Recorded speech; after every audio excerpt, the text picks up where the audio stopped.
तो कल last video में मैंने आपको पढ़ाया था बुलियन अलजेब्रा के बारे में। बुलियन अलजेब्रा की मैंने आपको डेफिनेशन जो है वो अच्छे से समझाई थी। उसके अंदर 5 प्रॉपर्टीज मैंने आपको बताई थी और मैंने कहा था कि वो पांचों प्रॉपर्टीज आपको याद होनी चाहिए। ठीक है, चलो आपने पांचों प्रॉपर्टीज याद कर ली होगी। ठीक है, इसके बाद में आज हम करने जा रहे हैं एक इंपॉर्टेंट थ्योरम। ठीक है, जो इंपॉर्टेंट थ्योरम मैं आज आपको करवाने वाला हूं, ये इंपॉर्टेंट थ्योरम इतनी इंपॉर्टेंट है कि आगे आने वाले जितने भी क्वेश्चंस मैं करवाऊंगा, ठीक है, उन क्वेश्चंस के लिए आपको यहां से एक आइडिया मिलेगा कि क्वेश्चंस को कैसे डील करना होता है। ठीक है, तो बिना टाइम खराब किए डायरेक्ट आते हैं क्वेश्चंस पे। ठीक है, देखो क्वेश्चन आपको क्या बोल रहे हैं, क्वेश्चन बोल रहे हैं आपका जो थ्योरम है, क्वेश्चन एक ही बात होती है मैथ में। तो देखो थ्योरम्स आपको दी गई है इन ए बुलियन अलजेब्रा। आपको एक बुलियन अलजेब्रा दिया गया है बी प्लस डॉट डेस 0 1। ठीक है, यानी कि बी मान सकते हो आप, इसको बी आपको दिया गया है। ठीक है, ये आपको बी दिया गया है। ठीक है, तो आपको देखो इसमें 3 क्वेश्चंस है, 3 क्वेश्चंस आपको इसमें बताने हैं। ठीक है, 3 क्वेश्चन जो आपको प्रूफ करने हैं इसमें। पहला है कि एडिटिव आइडेंटिटी इज यूनिक, जो कि मैं आपको पहले सबसे पहले कराने वाला हूं। एडिटिव आइडेंटिटी इज यूनिक, और आपको पता है कि एडिटिव आइडेंटिटी जो होती है वो यूनिक होती है। ठीक है, और एडिटिव आइडेंटिटी जो होती है हिंदी में बोलेंगे हम योग के लिए तत्समक अवयव। अब देखो योग के लिए तत्समक अवयव आपको पता है 0 होगा, क्योंकि 0 एक ऐसा एलिमेंट है जिसको किसी भी अवयव में आप जोड़ दो, किसी भी एलिमेंट में आप ऐड कर दो, वही एलिमेंट आपको वापस मिल जाएगा। ठीक है, इसका मतलब 0 क्या है, यूनिक हो गया आपके पास में। लेकिन आपको यहां पे प्रूफ करना है कि 0 जो होता है वो यूनिक होता है।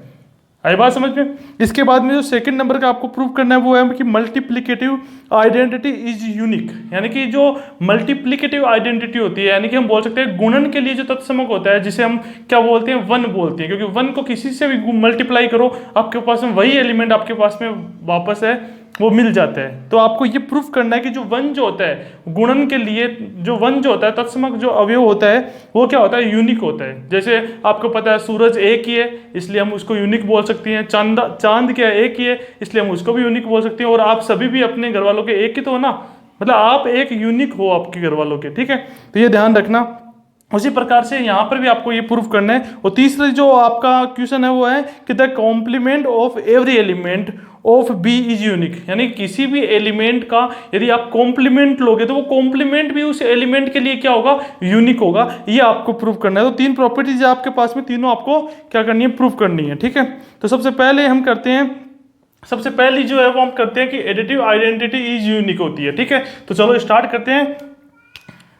तो देखो एडिटिव आइडेंटिटी इज यूनिक, आपको पता है यूनिक होती है, लेकिन हमें इसे यूनिक सिद्ध करना है। यूनिक सिद्ध करने का मतलब क्या हुआ कि आपको बताना है कि 0 एक ऐसा एलिमेंट है, केवल 0 एक ही ऐसा एलिमेंट है जो कि क्या होता है, योग के लिए क्या होता है, आइडेंटिटी होता है। आई बात समझ में। लेकिन अभी हम फिलहाल के लिए हम 2 एलिमेंट मानेंगे। ठीक है, 0 1 और 0 2 ऐसे 2 एलिमेंट मान लेते हैं। एक तो 0 1 मान लिया, एक 0 2 मान लिया। इसकी जगह आप और कुछ भी मान सकते हो, लेकिन हम बुक की लैंग्वेज के हिसाब से पढ़ा देते हैं ताकि आपको अगर बुक से भी आप पढ़ना चाहो तो आपको कंफ्यूज ना हो। ठीक है, आप कंफ्यूज ना हो, इसलिए हम वही मानते हैं जो आपकी बुक में दिया गया है। देखो हम यहाँ पे 0 1 और 0 2 2 एलिमेंट मान लेंगे। तो सबसे पहले लिख लेते हैं हम। देखो पॉसिबल तो नहीं है 2 एलिमेंट अलग अलग, 2 तत्समक अवयव मानना, 2 आइडेंटिटी एलिमेंट मानना पॉसिबल तो नहीं है, लेकिन फिर भी हम मान लेते हैं। ठीक है, इफ पॉसिबल, यदि पॉसिबल है तो मान लेते हैं। तो if possible let 2 identity elements of B, यानी बी में से लेना है हमको, जो भी एलिमेंट लेना है। तो 2 आइडेंटिटी एलिमेंट मान लेते हैं बी के अंदर से 2 आइडेंटिटी एलिमेंट लेते हैं। मान लेते हैं कि 2 एलिमेंट है आपके पास में, एक तो 0 1 है, इज 0 1 एंड 0 2। मान लेते हैं कि ये 2 आपके पास में क्या आइडेंटिटी एलिमेंट है। ठीक है, अब देखो हमको क्या करना है, आइडेंटिटी एलिमेंट तो केवल एक ही होता है, ठीक है, योग के लिए। लेकिन हमको क्या करना है, यहां से 0 1 और 0 2 है, जो हम 2 आइडेंटिटी एलिमेंट ले रहे हैं, हमको इन दोनों को बराबर प्रूफ करना है। अगर बराबर प्रूफ कर दिया इसका मतलब ये प्रूफ हो गया आपके पास में कि 0 जो होता है वो यूनिक होता है। तो देखो कैसे प्रूफ करेंगे, 0 1 और 0 2 आपके पास में आइडेंटिटी एलिमेंट हो गया। अब यहां से देखो हम एक बार 0 2 को क्या मान लेंगे, हम एक एलिमेंट मान लेंगे बी का। ठीक है, अगर 0 2 को एलिमेंट बी का मान लेते हैं और 0 1 क्या होगा आपके पास में, आइडेंटिटी होगा। इसका मतलब यहां से देखो हम क्या लिख सकते हैं, यहां से हम देखो, यहां से हम लगाएंगे आइडेंटिटी लो। ठीक है, बाई आइडेंटिटी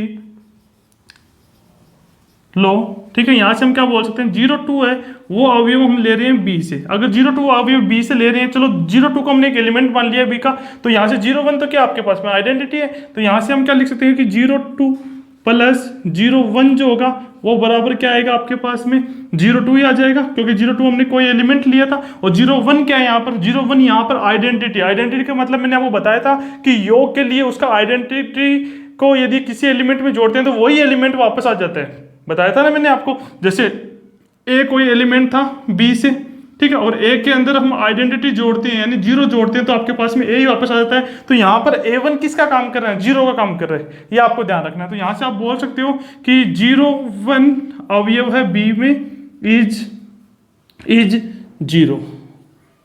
आप यहाँ से बोल सकते हो इज 0, क्योंकि 0 1 क्या है, यहाँ पर 0 का काम कर रहे हैं, ठीक है, यानी आइडेंटिटी का काम कर रहा है। किसके लिए, योग के लिए, यानी कि प्लस के लिए, ठीक है। ये हो गया आपके पास में। और इसी को हम क्या लिख सकते हैं, देखो इसी को हम क्या लिख सकते हैं, यहाँ पे 0 2 प्लस 0 1 है, ठीक है, तो इसमें हम कम्यूटेटिव लॉ लगा सकते हैं। और बाई कम्यूटेटिव लॉ से हम इसको क्या लिख सकते हैं कि 0 2 प्लस 0 1 बराबर 0 2, ये तो पहले से था। और इसको मैं क्या लिख सकता हूँ, 0 2 प्लस 0 1 को मैं लिख सकता हूँ 0 1 प्लस 0 2 लिख सकता हूँ। इसको कैसे लिखा मैंने लिखा बाई कम्यूटेटिव लॉ, ठीक है। कम्यूटेटिव लॉ से मैंने इसको लिख दिया, ऐसे लिख सकता हूँ। ये इक्वेशन नंबर 1 हो गया। अब सेम टू सेम यही प्रोसेस फिर से कर लो आप कि 0 2 को बी में माना था आपने, पहले 0 2 को एक एलिमेंट माना था, अब हम क्या करेंगे 0 1 को एलिमेंट मान लेंगे। तो 0 1 9 0 1 एलिमेंट है किसमें, बी में, ठीक है। तो यहां से मैं क्या लिख सकता हूं कि 0 1 प्लस 0 2 बराबर क्या आएगा आपके पास में 0 1 ही आ जाएगा। क्यों, क्योंकि अब यहां पर जो 0 2 है वो क्या आपके पास में एक आइडेंटिटी का काम कर रहा है, यानी यहां से आप बोल सकते हो कि 0 2 जो है ना वो आपके पास में बी में इज क्या है 0 है, क्या है 0 आपके पास में। तो यहां से आप क्या बोल सकते हो, देखो ये आ गया आपके पास में। और इसमें यदि आप कम्यूटेटिव लॉ लगाते हो तो क्या बन जाएगा कि 0 1 प्लस 0 2 बराबर 0 1 था। और यहां से इसको क्या लिख सकते हो 0 2 प्लस 0 1 लिख सकते हो। और ये इक्वेशन नंबर 2 हो गया। और यहां पर भी आपको लिखना है कि बाई कम्यूटेटिव लॉ। आया समझ में। अब देखो इक्वेशन फर्स्ट और इक्वेशन सेकंड से ध्यान से देखो, इक्वेशन फर्स्ट और इक्वेशन सेकंड में आप ध्यान से देखोगे तो देखो यहाँ पर देखो 0 1 प्लस 0 2 जो आ रहा है वो किसके बराबर आ रहा है 0 2 के बराबर आ रहा है। और यहाँ से देखो 0 1 प्लस 0 2 किसके बराबर आ रहा है 0 1 के बराबर आ रहा है। देखो एक साइड दोनों की बराबर है, एक साइड दोनों की बराबर है, इसका मतलब क्या होगा कि दूसरी साइड भी दोनों की इक्वल ही होगी, ठीक है। इसका मतलब यहाँ से हम लिख सकते हैं बाई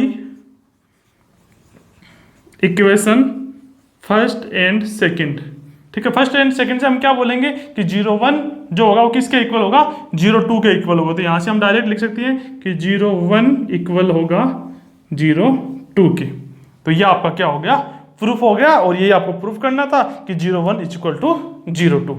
तो यहां से हम लास्ट में लिख देना वापस, यही लाइन वापस लिख देना कि so additive identity is unique.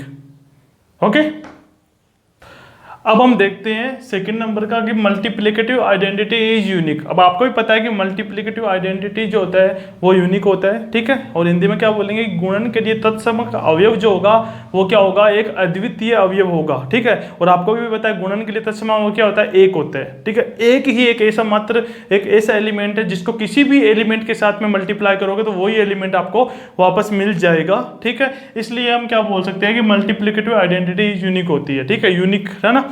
अब देखो इसको भी प्रूफ करना है आपको, वैसे ही प्रूफ करना है जैसे आपने पिछला वाला क्वेश्चन किया था एडिटिव आइडेंटिटी के लिए किया था। सेम वही प्रोसेस रखेंगे हम, ठीक है। इसमें भी हम दो आइडेंटिटी एलिमेंट मानेंगे, किसके लिए मल्टीप्लिकेशन के लिए। दो आइडेंटिटी एलिमेंट मान लेंगे, कुछ भी मान सकते हो आप, ठीक है। हम मान लेते हैं एक तो I1 और एक I2, ठीक है। आप ऐसे भी मान सकते हो 1 1 और एक आ गया 1 2, ऐसे भी मान सकते हो। लेकिन ऐसे में आपको थोड़ा दिक्कत होगा, इससे अच्छा आप क्या मान लो एक तो I1 मान लो और एक क्या मान लो I2 मान लो। तो यहां से हम मान लेंगे if possible let two identity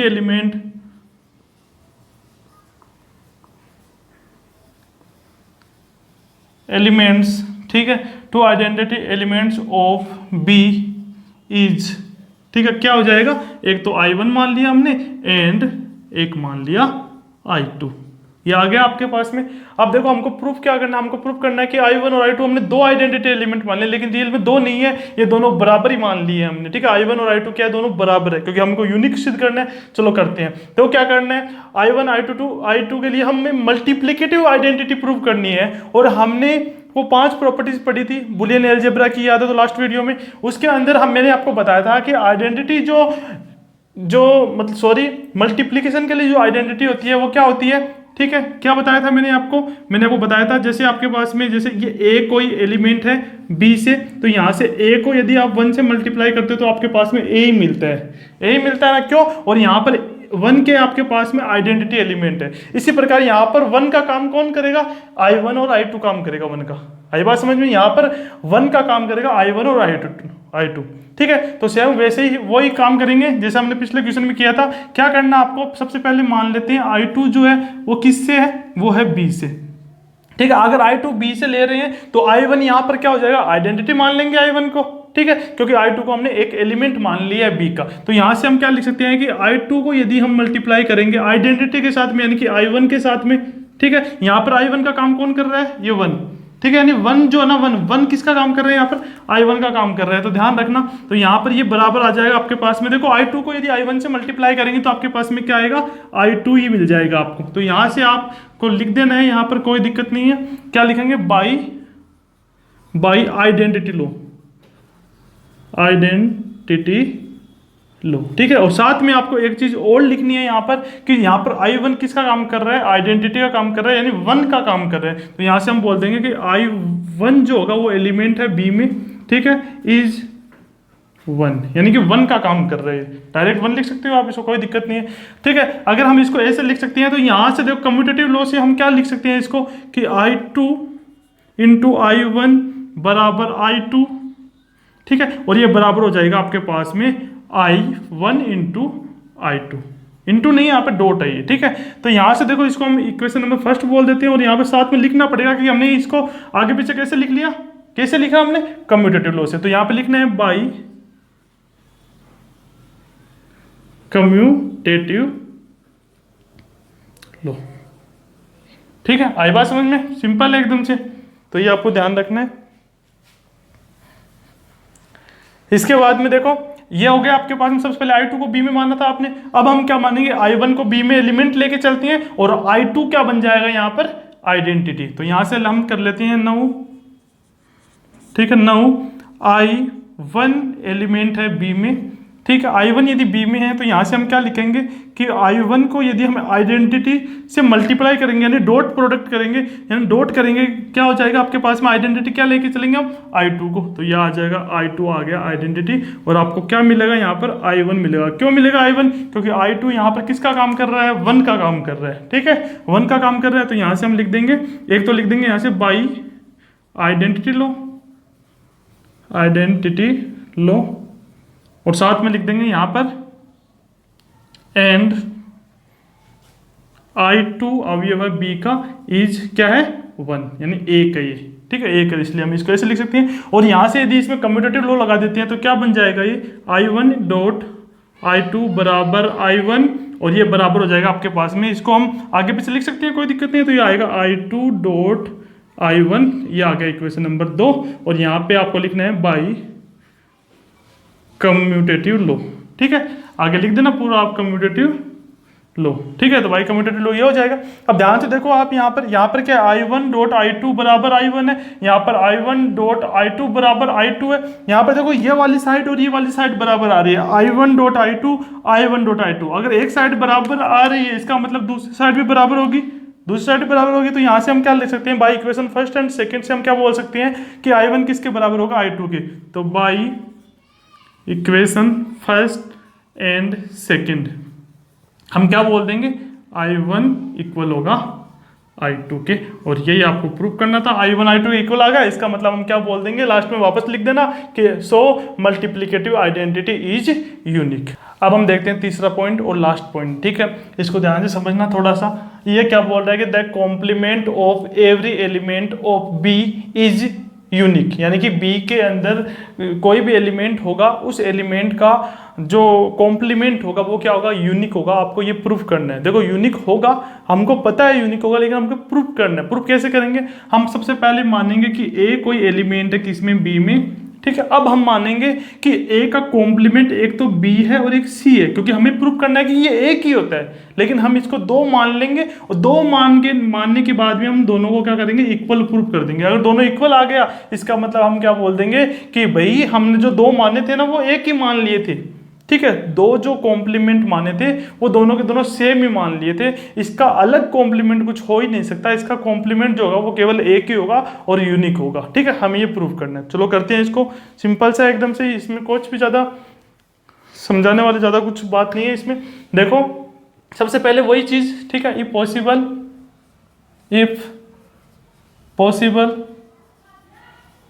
late ए तो हम एलिमेंट मान लेते हैं, वैसे हम कुछ भी मान सकते हैं, कोई दिक्कत नहीं है, लेकिन हम बुक के अकॉर्डिंग कर लेते हैं, ठीक है। हम बी और सी मान लेते हैं। B and C are complement elements of A, ठीक है। ए का क्या है आपके पास में, ए जो है उसके दो आपको कॉम्प्लीमेंट दिया हुआ है, एक तो बी और एक सी। ये दो हम क्या मान लिए, कॉम्प्लीमेंट मान लिए। फिर से बता देता हूँ, बी और सी क्या है, एक दो कॉम्प्लीमेंट हो गया। अब हमें को क्या करना है, बी और सी को बराबर का दिखाना है। चलो दिखाते हैं। अगर बी और सी को बराबर दिखाना है, देखो कॉम्प्लीमेंट का काम, इसमें हमको कॉम्प्लीमेंट दिखाना है। कि complement of every element of B is unique दिखाना है आपको। कॉम्प्लीमेंट को क्या दिखाना है, यूनिक। तो हम यहाँ से कॉम्प्लीमेंटेशन जो लॉ मैंने बताया था, मैंने आपको 5 प्रॉपर्टीज बताई थी, उसमें से एक प्रॉपर्टीज थी कॉम्प्लीमेंटेशन लॉ, ठीक है। कॉम्प्लीमेंटेशन जो लॉ था वो क्या बोलता है कि अगर कोई एलिमेंट ए सपोज करो बी में से लिया मैंने, ठीक है, तो ए के अंदर यदि आप इसका कॉम्प्लीमेंट जोड़ देते हो तो आपके पास में 1 आता है। एक तो पॉइंट ये था आपके पास में, और दूसरा पॉइंट था कि यदि ए को हम मल्टीप्लाई करते हैं, डॉट करते हैं किसके साथ में, इसी के कॉम्प्लीमेंट के साथ में, तो आपके पास में 0 आता है। ये 2 पॉइंट है, ठीक है। तो ये 2 पॉइंट हमको यहाँ पे अप्लाई करने हैं, ठीक है। ये दोनों पॉइंट आपको यहाँ पर अप्लाई करने हैं। तो देखो कैसे करेंगे, तो लिख दो यहाँ पर बाई कॉम्प्लीमेंटेशन लॉज, ठीक है। तो कॉम्प्लीमेंटेशन लॉज से हम क्या बोल सकते हैं, देखो सबसे पहला जो आएगा वो क्या आएगा, आपके पास में 2 थे ना, तो दोनों अलग अलग मानने पड़ेंगे। देखो एक बार हम बी को क्या मान लेते हैं, कॉम्प्लीमेंट मान लेते हैं, किसका, ए का। तो हम लिख देंगे ए तो है वो किस में से आ रहा है, बी में से आ रहा है, और बी क्या है, इसका कॉम्प्लीमेंट। तो यहाँ से हम लिख देंगे ए प्लस बी। और आपको पता है कि किसी भी एलिमेंट में उसका कॉम्प्लीमेंट जोड़ेंगे तो आपके पास में क्या आएगा, 1 आएगा 1। ये हो गया आपके पास में। और इसी को हम यहाँ से क्या लिख सकते हैं, b प्लस ए बी, हम इसको हम यहाँ से लिख सकते हैं ना, यहाँ से b प्लस ए बी लिख सकते हैं। तो यहाँ से आगे लिख देना बाई कम्यूटेटिव लॉ, ठीक है। और पहला ये हो गया। अब देखो सबसे पहले हमने b को माना था कॉम्प्लीमेंट, अब c को भी लेके चलना पड़ेगा क्योंकि 2 कॉम्प्लीमेंट है इसके।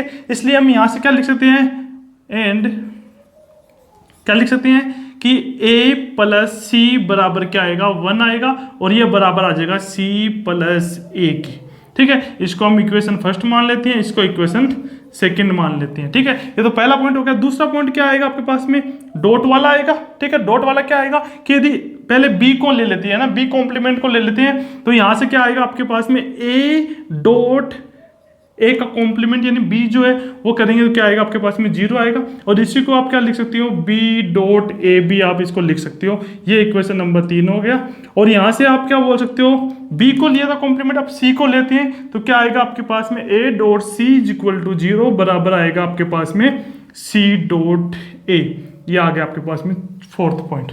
आगे चारों, बस ये चारों इक्वेशन बनानी है सबसे पहले आपको, ठीक है। अब देखो आपको क्या करना है, बी को सी के इक्वल लेके आना है, यानी कि आपको बी बराबर सी दिखाना है, ठीक है। जो दिखाना होता है वहीं से पकड़ के चलो, आंसर आ जाएगा। बी को सी के इक्वल दिखाना है, इसका मतलब हम बी को लेके चलेंगे और उसको सी में कन्वर्ट कर देंगे, ठीक है। सी के इक्वल दिखा देंगे। तो चलो करते हैं, ठीक है। तो यहाँ से हम क्या मान लेते हैं, 9 हम इसको देखो क्या लिख सकते हैं, हम b इक्वल टू हम b डॉट 1 लिख सकते हैं 1, कोई दिक्कत नहीं होगा। ये कैसे लिखा हमने, बाई आइडेंटिटी लो,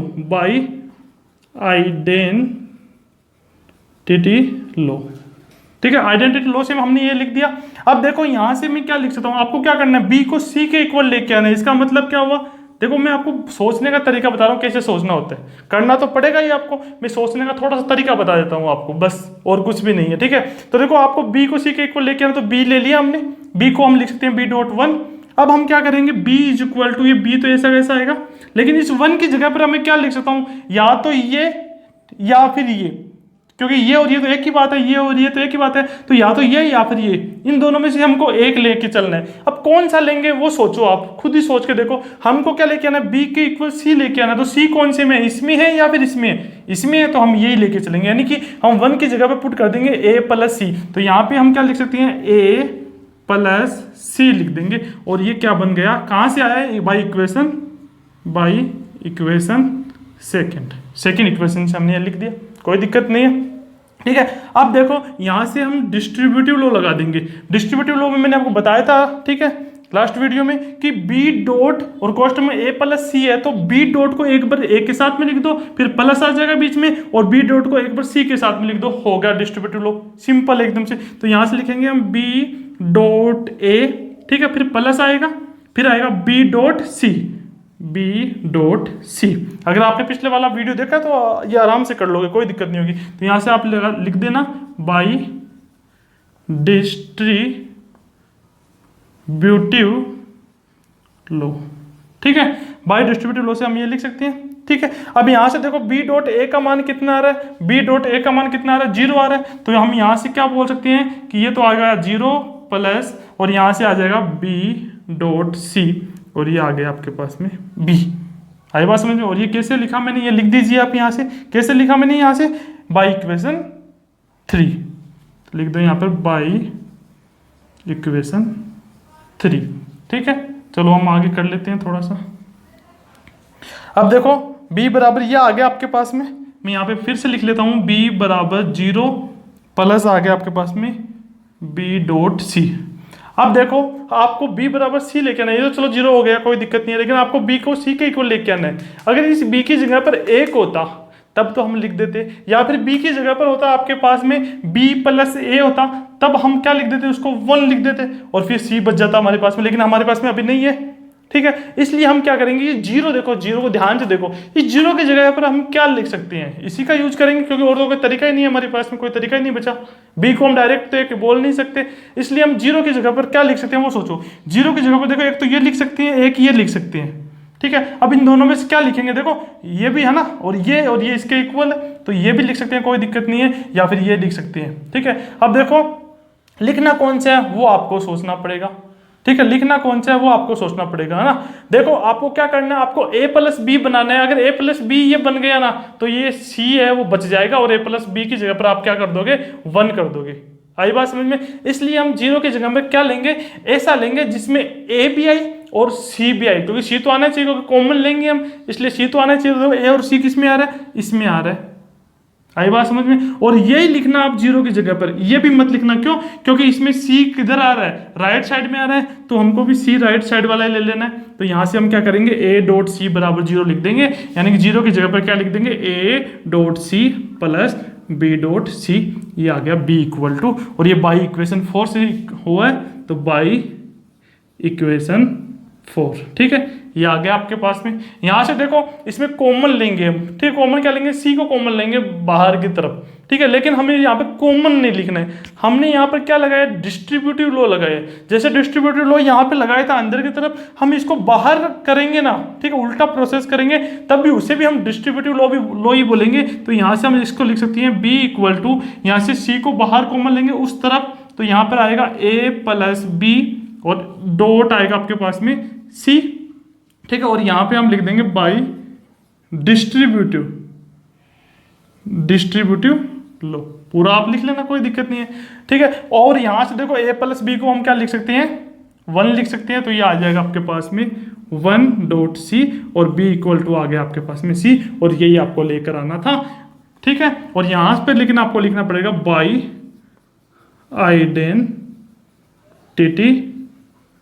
लो, ठीक है, और बी और सी आ गया आपके पास में, और बी और सी इक्वल हो गया, इसका मतलब प्रूफ हो गया कि बी और सी हमने 2 कॉम्प्लीमेंट माने थे एक के, लेकिन वो दोनों एक ही है, दोनों बराबर है। इसका मतलब आप लास्ट में लिख देना, so the complement of every element of B is unique. ठीक है, आपको पूरा का पूरा अच्छे से समझ में आया होगा। और नेक्स्ट वीडियो में हम और भी क्वेश्चंस करने वाले जो कि इंपॉर्टेंट क्वेश्चन होंगे, लेकिन ये क्वेश्चन ध्यान रखना बहुत ज़्यादा इंपॉर्टेंट है, तो इस क्वेश्चन को पूरे को अच्छे से समझना। ठीक है, मिलते हैं नेक्स्ट वीडियो में, धन्यवाद।